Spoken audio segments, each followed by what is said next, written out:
Students, आज हम class 8 subject science करेंगे। Chapter 2 microorganisms friend and foe. आइए बच्चों, चैप्टर के हम क्वेश्चन आंसर्स कर लेते हैं। क्वेश्चन नंबर 1 हमें दिया गया है fill in the blanks. Okay, A part देखते हैं। Micro organisms can be seen with the help of dash. तो क्वेश्चन में क्या पूछा गया है कि माइक्रो ऑर्गेनिजम्स जो होते हैं, सूक्ष्म जीव जो होते हैं, हम उनको किन की सहायता से देख सकते हैं? तो हम उन्हें माइक्रोस्कोप की सहायता से देख सकते हैं। B part, blue green algae fix dash directly from air to enhance fertility of the soil. तो पूछा गया है कि ब्लू ग्रीन एल्गी जो होती है वो किस चीज को फिक्स करती है? हवा से डायरेक्टली। उसको क्या करने के लिए? मिट्टी की फर्टिलिटी को बढ़ाने के लिए। तो वो फिक्स करती है नाइट्रोजन। सी पार्ट देखिए बच्चों, alcohol is produced with the help of dash. Alcohol जो बनाया जाता है वो किस चीज की मदद से बनाया जाता है? ईस्ट की मदद से बनाया जाता है। डी पार्ट देखिए, cholera is caused by dash. जो हैजा होता है वो किसके द्वारा किया जाता है? आंसर है bacteria. Come to the question number 2। Question 2 में पूछा गया है टिक द करेक्ट आंसर्स। यहाँ पर हमें ऑप्शंस दिए गए हैं, जो आंसर करेक्ट है हमें उसको टिक करना है। ए पार्ट में पूछा गया है east is used in the production of dash. तो मतलब ईस्ट जो है वो किस चीज को बनाने के लिए यूज किया जाता है? फर्स्ट पार्ट है शुगर, सेकंड पार्ट है अल्कोहल, सी पार्ट है हाइड्रोक्लोरिक एसिड और डी है ऑक्सीजन। तो करेक्ट आंसर है बच्चों अल्कोहल। बी पार्ट पूछा गया है the following is an antibiotic. यहाँ पे हमें 4 ऑप्शंस दिए गए हैं, इनमें से हमसे पूछा गया है कि एंटीबायोटिक कौन सा है। फर्स्ट है सोडियम बाइकार्बोनेट, सेकंड है स्ट्रेप्टोमाइसिन, थर्ड है अल्कोहल, फोर्थ है ईस्ट। तो करेक्ट आंसर है बच्चों streptomycin. C part, carrier of malaria causing protozoan is. ये पूछ रहा है मलेरिया जो है वो किसके द्वारा फैलता है? फर्स्ट है फीमेल एनोफिलीज मॉस्किटो, सेकंड है कॉकरोच, थर्ड है हाउस फ्लाई, फोर्थ है बटरफ्लाई। तो करेक्ट आंसर है female anopheles mosquito. D part देख लीजिए, the most common carrier of communicable diseases. Communicable disease वो होती हैं जो एक पर्सन से दूसरे पर्सन में फैलती हैं। तो उनका जो सबसे इंपॉर्टेंट कैरियर, मतलब कि उनका जो वाहक होता है, किसके द्वारा वो फैलती हैं? तो ऑप्शंस यहाँ पे पूछे गए हैं आंट चींटी के द्वारा, हाउस फ्लाई मक्खी के द्वारा, थर्ड है ड्रैगन फ्लाई, फोर्थ है स्पाइडर। तो करेक्ट आंसर है बच्चों हाउस फ्लाई, जो घरेलू मक्खी होती है उसके द्वारा फैलती है। Come to the E part, the bread और idli dough rises because of. तो पूछ रहा है जो ब्रेड होता है या इडली का जो आटा हम गूंथते हैं वो उसमें थोड़ा सा जैसे उठ जाता है, वो राइस हो जाता है, मतलब कि उसका बढ़ जाता है एरिया। तो वो किस वजह से होता है? फर्स्ट है हीट, सेकंड है ग्राइंडिंग, थर्ड है ग्रोथ ऑफ ईस्ट सेल्स और फोर्थ है नीडिंग। तो करेक्ट आंसर है थर्ड, ईस्ट कोशिकाओं में वृद्धि के कारण जो आटा है वो उसमें इंक्रीज हो जाता है। एफ पार्ट देखिए, the process of conversion of sugar into alcohol is called dash. एक जो विधि होती है जिसमें हम शुगर से, चीनी से जो हम अल्कोहल बनाते हैं, उस प्रोसेस को क्या नाम दिया गया है? फर्स्ट ऑप्शन है नाइट्रोजन फिक्सेशन, सेकंड है मोल्डिंग, थर्ड है फर्मेंटेशन और फोर्थ है इन्फेक्शन। तो करेक्ट आंसर है बच्चों fermentation. Come to the question number 3, match the organisms. यहाँ पे हमें ऑर्गेनिजम्स के नाम दिए गए हैं कॉलम 1 और कॉलम 2 में, तो हमें उनको मैच करना है। बच्चों मैंने यहाँ पे सामने सामने करेक्ट आंसर लिखे गए हैं, आप लोग एक बार अच्छे से ध्यान दीजिएगा। फर्स्ट लिखा है बैक्टीरिया, तो बैक्टीरिया का आंसर हमारा करेक्ट है कॉजिंग कॉलेरा। कॉलेरा जो है बैक्टीरिया के द्वारा फैलता है। सेकंड है राइजोबियम, तो इसका आंसर है फिक्सिंग नाइट्रोजन। राइजोबियम क्या काम करता है? नाइट्रोजन को फिक्स करने का काम करता है। थर्ड है लैक्टोबैसिलस, तो लैक्टोबैसिलस किस चीज में काम आता है? सेटिंग ऑफ कर्ड, दही बनाने के लिए किस का यूज किया जाता है? लैक्टोबैसिलस। फोर्थ है ईस्ट, ईस्ट का क्या काम होता है? बेकिंग ऑफ ब्रेड, ब्रेड को जो बेक किया जाता है उसमें किस चीज का यूज किया जाता है? ईस्ट का यूज किया जाता है। फिफ्थ है अ प्रोटोजोन, तो प्रोटोजोन किस चीज का काम करता है? कॉजिंग मलेरिया, मलेरिया को फैलाने का काम करता है। सिक्स्थ है ए वायरस, वायरस क्या काम करता है? कॉजिंग एड्स, एड्स जो है एक वायरस के द्वारा फैलता है। क्वेश्चन नंबर 4 देखिए, can micro organisms be seen with the naked eyes? If not how can they be seen? कहता है क्या जो माइक्रो ऑर्गेनिजम्स हैं हम उनको ऐसे नंगी आंखों से हम उनको देख सकते हैं? अगर नहीं तो हम उन्हें किस तरीके से देख सकते हैं? तो आंसर देखिए, no micro organisms can not be seen with the naked eyes, they can be seen with the help of magnifying glass और माइक्रोस्कोप। देखिए बच्चों, जो माइक्रो ऑर्गेनिजम्स होते हैं ना वो बहुत बहुत छोटे होते हैं, उनको हम सिंपली इन्हीं आंखों से नहीं देख सकते हैं। हमें अगर उनको देखना है तो हमें किसकी मदद लेनी पड़ेगी? या तो आप मैग्नीफाइंग ग्लास का यूज कर सकते हैं या फिर माइक्रोस्कोप का आप यूज कर सकते हैं, तभी आप माइक्रो ऑर्गेनिजम्स को देख सकते हैं।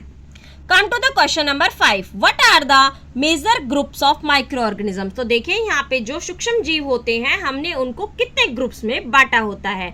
तो देखिए हमने उन्होंने आंसर देख लीजिए, there are 5 major groups of micro organisms. तो हमने माइक्रो ऑर्गेनिजम्स को टोटली 5 ग्रुप्स में बांटा हुआ है।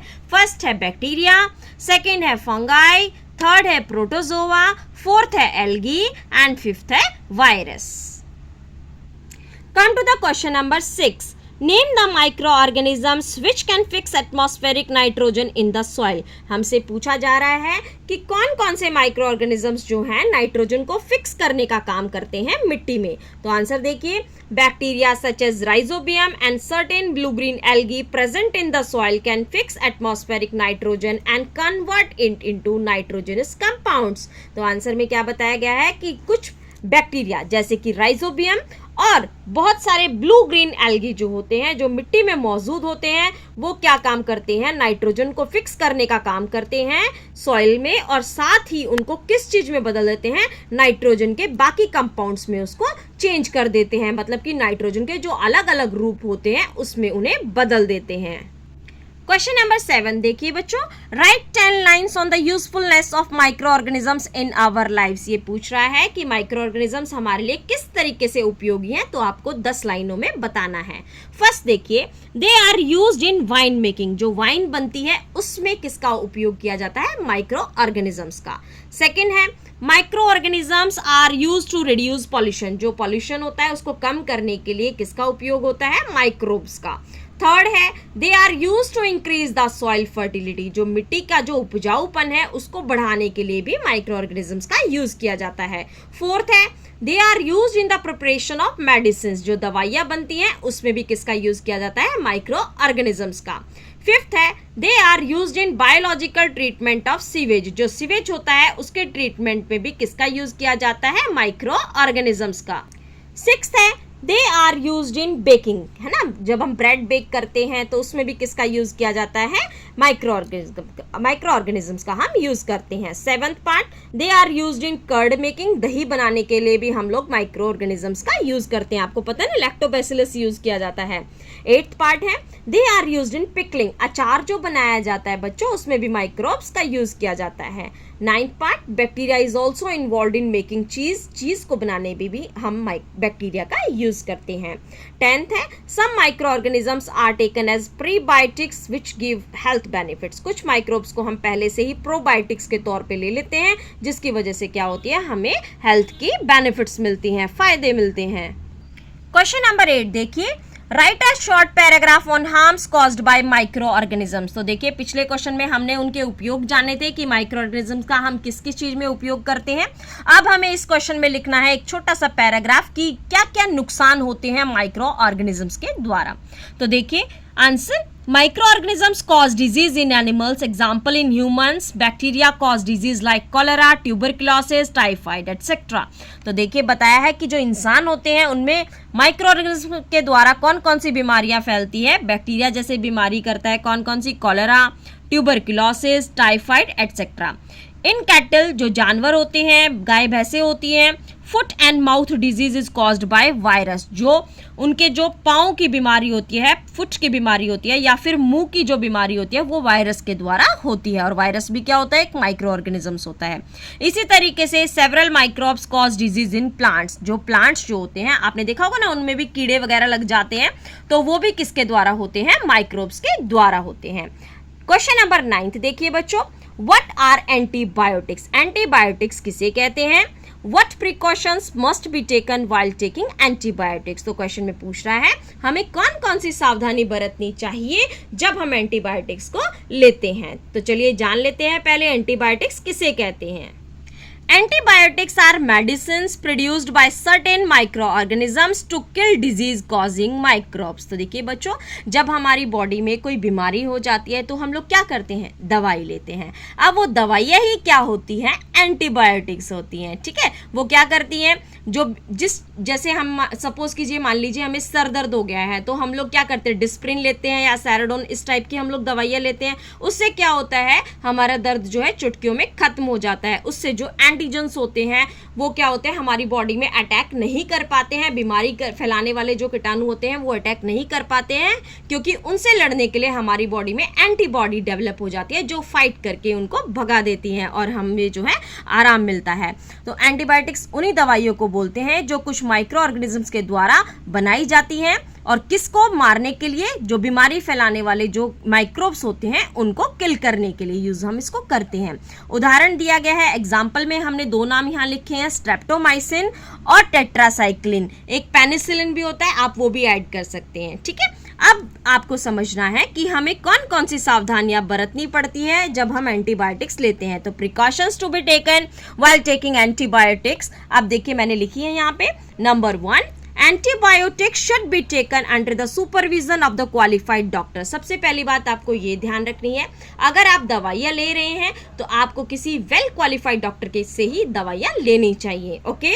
Number 2, antibiotics should be taken in right amount and the right time. आपको जो आप दवाइयाँ लेते हैं आपको उन्हें सही मात्रा में लेना है, न कम न ज़्यादा। जितना डॉक्टर ने बोला है आपको उतनी ही दवाइयाँ लेनी है और वो भी बिल्कुल सही समय पे आपको लेनी है।